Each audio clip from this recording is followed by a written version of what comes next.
Assalamualaikum warahmatullahi wabarakatuh. Selamat sore anak-anak. Sudah siapkah kalian kuliah hari ini? Perkuliahan hari ini kita akan membahas tentang pengertian sehat dan sakit. Apa itu sehat? Apa itu sakit? Sehat menurut WHO merupakan kondisi lengkap, baik itu fisik, mental, sosial, dalam keadaan baik. Nah, di situ juga harus tidak adanya penyakit atau kecacatan. Nah, kemudian pengertian sehat menurut Undang-Undang Nomor 23 Tahun 92. Itu sehat merupakan kondisi sejahtera, baik badan, jiwa, sosial. Nah, yang memungkinkan untuk seseorang hidup produktif baik secara sosial dan ekonomi.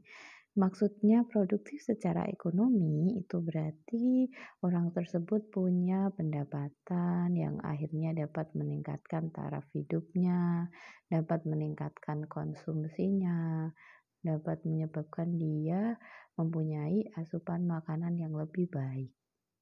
Kemudian dari sosial itu berarti dia mempunyai interaksi dengan lingkungan, dengan tetangga itu baik, yang akhirnya dapat meningkatkan produktivitas hidupnya. Pengertian sakit itu merupakan seseorang yang dia itu sakit menahun atau kronis atau gangguan kesehatan lain yang menyebabkan aktivitas kerja atau kegiatannya terganggu.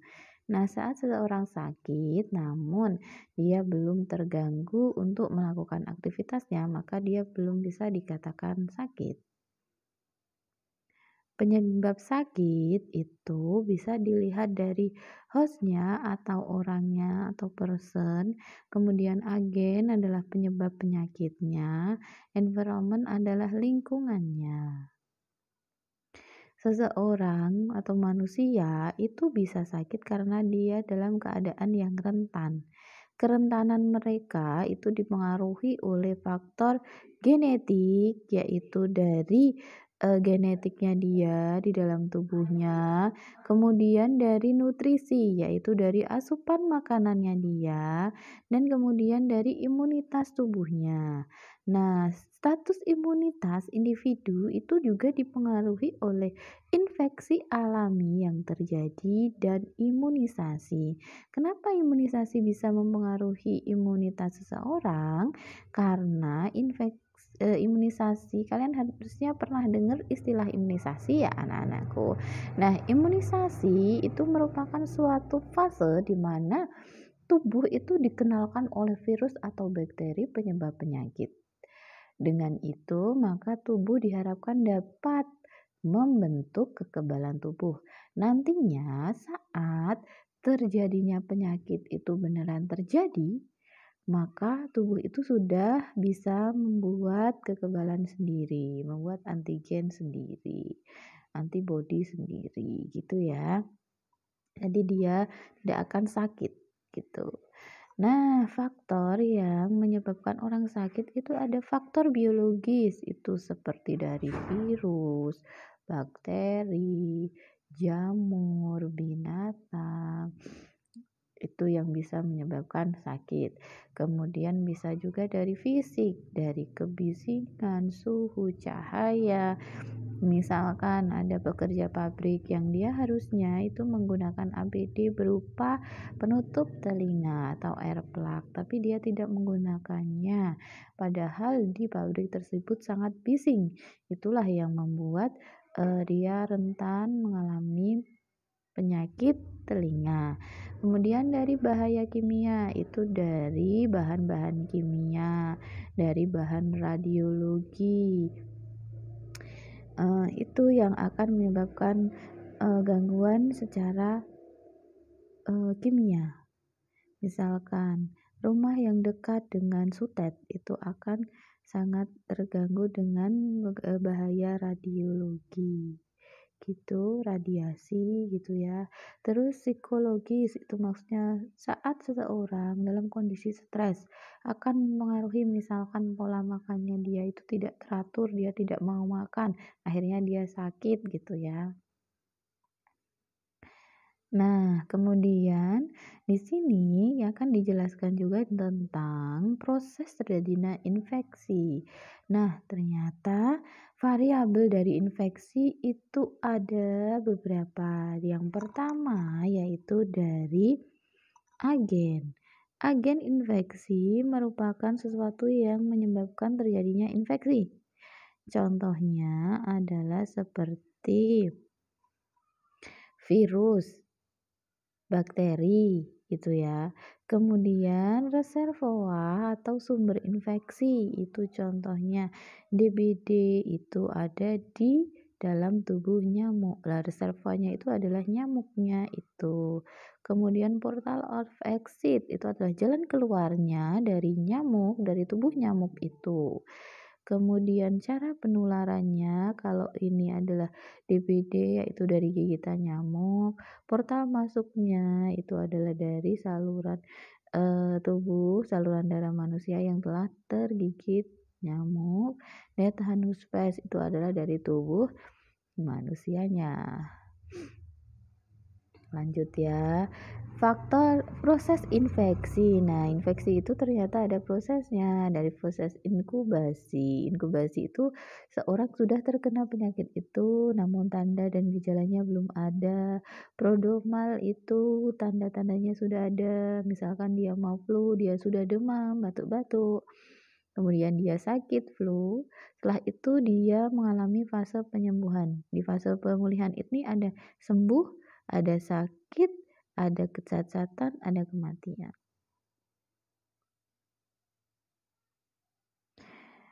Tanda-tanda infeksi. Nah, infeksi itu ada beberapa tanda-tandanya, anakku.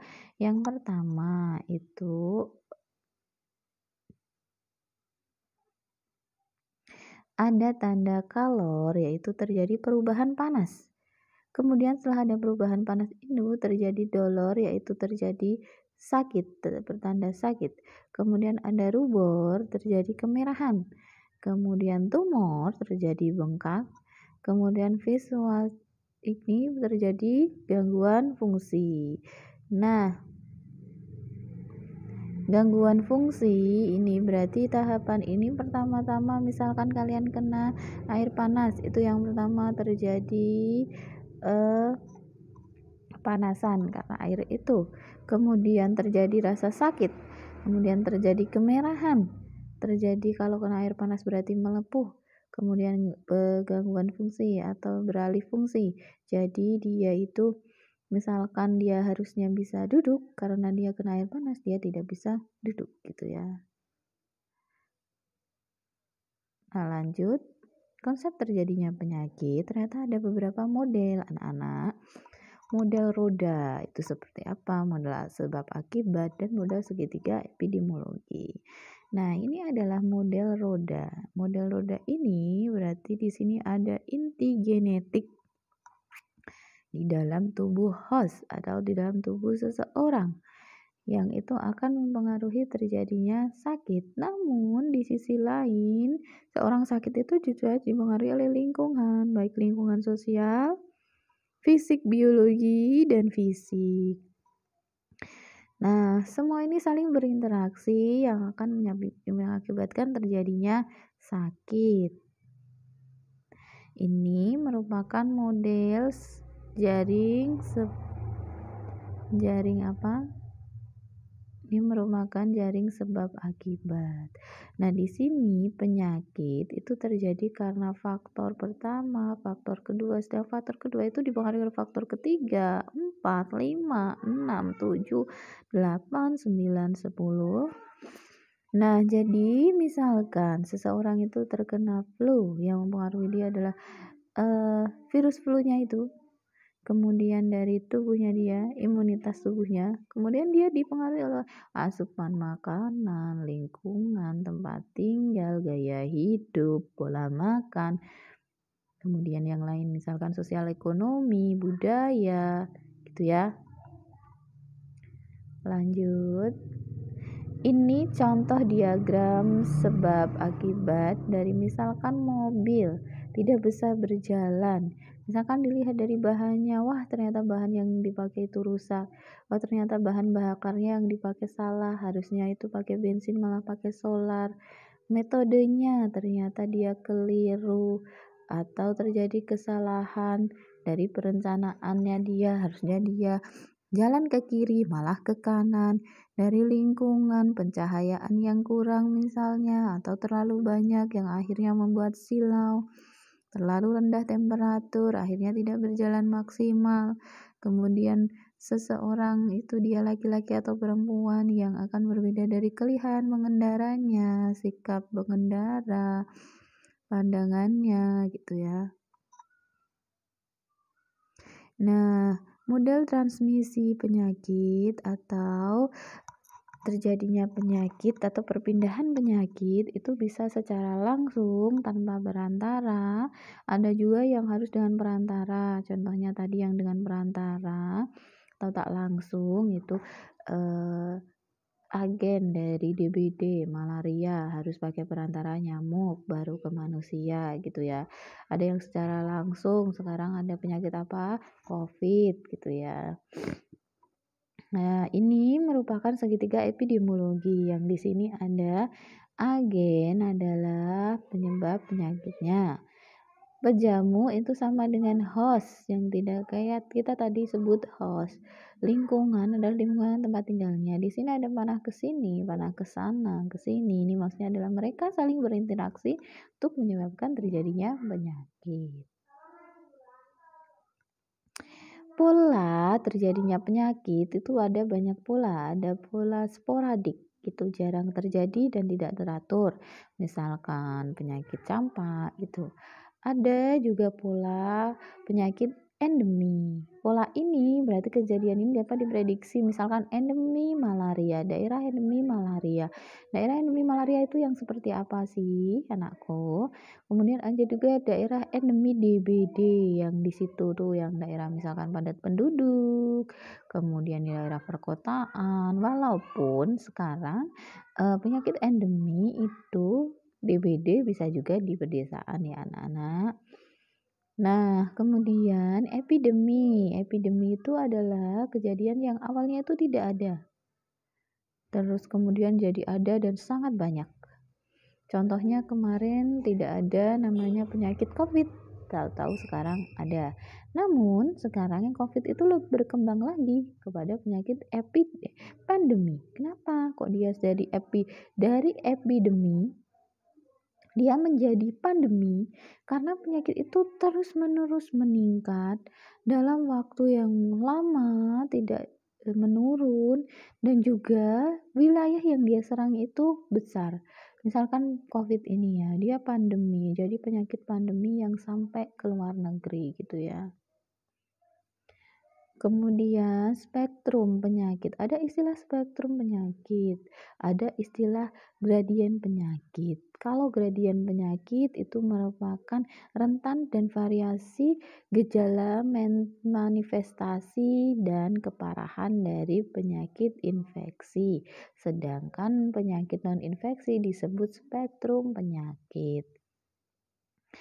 Nah, spektrum penyakit itu berbagai variasi tingkatan dari simptom dan gejala. Apa bedanya simptom dan gejala, anakku? Kalau gejala itu kalian sudah bisa melihatnya. Panas, batuk-batuk gitu. Kalau simptom itu masih yang dirasakan oleh penderita.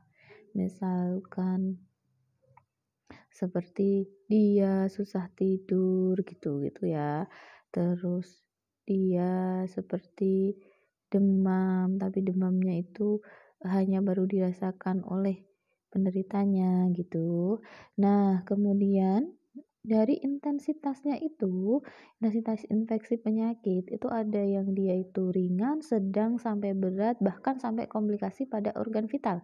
Itu tergantung dari tingkat keparahan. Nah, Kemudian fenomena iceberg itu atau fenomena gunung es itu merupakan fenomena di mana suatu penyakit yang sebenarnya dia itu jumlahnya besar tapi terlihat kecil.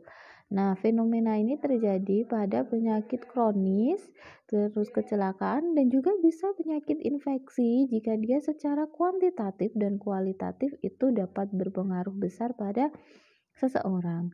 Nah, penyakit yang tidak terdeteksi itu adalah penyakit yang ada di bagian bawah gunung itu. Gimana sih akhirnya cara mendeteksinya? Yaitu dengan screening dan deteksi dini. Cara pencegahan dari penyakit itu ada beberapa tahapan. Di sini ada piramida pencegahan penyakit. Yang pertama adalah primordial prevention. Itu adalah pencegahan yang mendasar, yang di situ targetnya adalah sosial, ekonomi, politik dari seseorang yang itu akan berefek kepada kesehatan. Contohnya, meningkatkan pendapatan masyarakat agar daya beli masyarakat dapat meningkat sehingga asupan makanannya dia juga meningkat dan berpengaruh pada status gizinya. Nah, di tahapan ini berarti bagian kesehatan atau bidang kesehatan tidak bisa berdiri sendiri. Dia harus ikut beserta dengan sektor lainnya, misalkan sektor Kementerian Sosial, Kementerian eh, Keuangan dan lainnya ya. Terus Kementerian PUPR gitu ya. Nah, kemudian ada pencegahan primer. Di sini berarti adalah mencegah dari faktor resiko terjadinya suatu penyakit. Contohnya dengan vaksinasi atau imunisasi, atau misalkan pengendara itu menggunakan sabuk pengaman agar tidak terjadi kecelakaan gitu ya. Nah, kemudian secondary prevention atau kedua atau